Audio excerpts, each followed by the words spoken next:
नवीन काहीतरी ट्राय करते. सॉरी आपले 2 दिवस व्लॉग्स काय आलेच नाही आणि मी शूट पण केलं नाही, कारण काय झालं पुढे मला व्हिडिओमध्ये कळेलच. आहोंची तब्येत 2 दिवस झालं बरी नव्हती. त्यांना सर्दी खोकले ते जाम झाले होते. आज सकाळपासून मला जाम सर्दी झालेली आहे, त्याच्यामुळे इतकं डोकं दुखते ना, काहीच सुधारत नाही आहे. आणि आता मेडिसिन तर घेतलेलं आहे, बघू कितपर्यंत फरक पडतो. नाहीतर मग मला क्लिनिकला जावंच लागेल.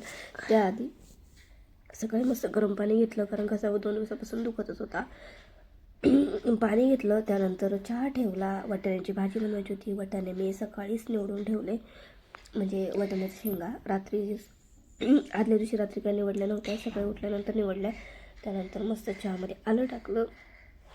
पहिले मी आलं यूज जास्त करत नव्हते, पण आता एवढ्यामध्ये मी चहामध्ये जास्त प्रमाणात आलं यूज करते. मी व्हॉइसवर पण देणार नव्हते, सॉंगच छोटंसं लावणार होते कोणत्या तरी अल्बममधलं, पण नंतर म्हटलं जाऊ दे, जसा आवाज येईल तसा येईल, कारण सर्दी जाम झालेली आहे.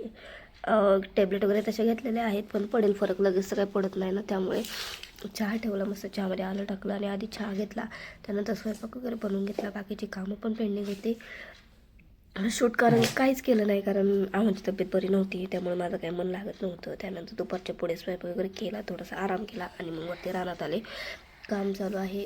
जसं तुम्हाला आधी पण बऱ्याचशा व्हिडिओमध्ये सांगितलेलं आहे, जी काही सुरुवात आहे नवीन वर्षाची, तुमच्यासोबत सगळं शेअर करते. जेवढं व्हिडिओ शूट करते तेवढं शूट करते, आणि जेवढं शेअर करते तेवढं पण मी शेअर करतेच. त्यानंतर संध्याकाळी आव्हानं पण दवाखान्यात घेऊन गेले होते. ही क्लिप आधीची आहे, 2 दिवस आधीची. आणि मी आज सकाळी व्हॉइस ओव्हर द्यायला घेतला होता, पण सकाळी काय जमलं नाही, म्हणून आता इव्हिनिंगला व्हॉइस ओव्हर म्हटलं अपलोड करावा. आमच्या घराच्या साईडचा एरिया कसा वाटला नक्कीच सांगा. मस्त असं वातावरण आहे, मला तरी खूप आवडतं. छान आहे, पूर्ण शांतता. आणि इकडे मी दवाखान्यात आले होते आव्हान लावून संध्याकाळी, कारण ते नकोच म्हणत होते, पण म्हटलं एखादं इंजेक्शन घेतलं तर बरं वाटेल. आणि त्यांना बरं वाटलं आणि मी आजारी पडले, एवढंच झालं. मी पण टॅब्लेट्स वगैरे घेतल्यात तशा.